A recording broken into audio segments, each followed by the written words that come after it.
You know, my topwater setup really hasn't changed over the years. I've always used a 6'6" Falcon, and I got 30-pound braid. And I really believe that I get better hookups with braid. And one of the things that I think is important is sometimes on a dirty water lake I'll go straight braid to the spook, but most of the times I use a leader, and the length will be anywhere from 4 to 8 or 9 feet depending on how clear the water is. 30-pound braid, and I usually use 15 to 20-pound mono. You do not want fluorocarbon, you want mono. It just keeps that leader floating on top. I use a double uni knot to attach the leader to the main line. And all you do is you run these lines parallel like that. You want to make you a loop. And I'm not really good at tying this knot, but it takes me a minute, but I can do it.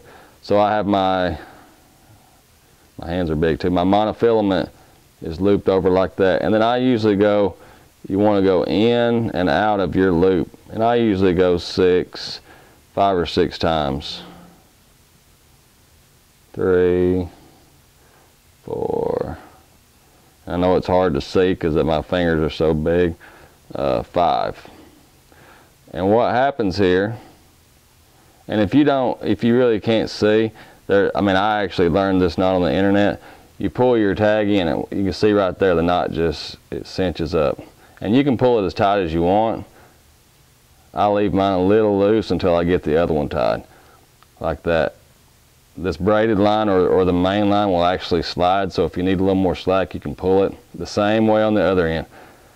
Take your tag in there, make a loop, go in and out 5, 6 times. 3, 4, 5, 6. And you pull the main line as it's going there, and it'll line up nice and pretty like that. And you always want to get it real wet, and it'll pull right to itself. One thing I've learned, you see how tight the knot is on the braid? You don't have to worry about that knot, but the mono is a little loose. You always want to pull the tag in whenever you cinch it on the mono, like that. And see how clean of a knot that is? That goes through your guides really good. And you just cut the tag ends off. The braid tag you really don't have to worry about because it's soft, but the mono tag you need to cut it as close to the knot, pretty close, so it doesn't catch your guides going in and out.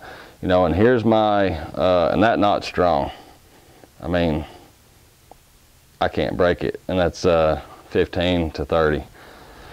And this is the mono leader. Like I said earlier, I always tie to a snap, and mono is the only line that I still use the Palomar knot on.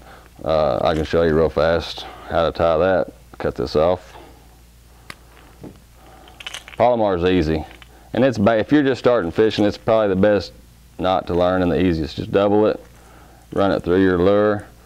Here's your double end, there's your tag to your main old single granny knot, and then take your bait through your knot. And every knot you tie in fishing, you always want to get it a little wet so it'll slide better, just like that. And you cut your tag end off, and that's my topwater setup.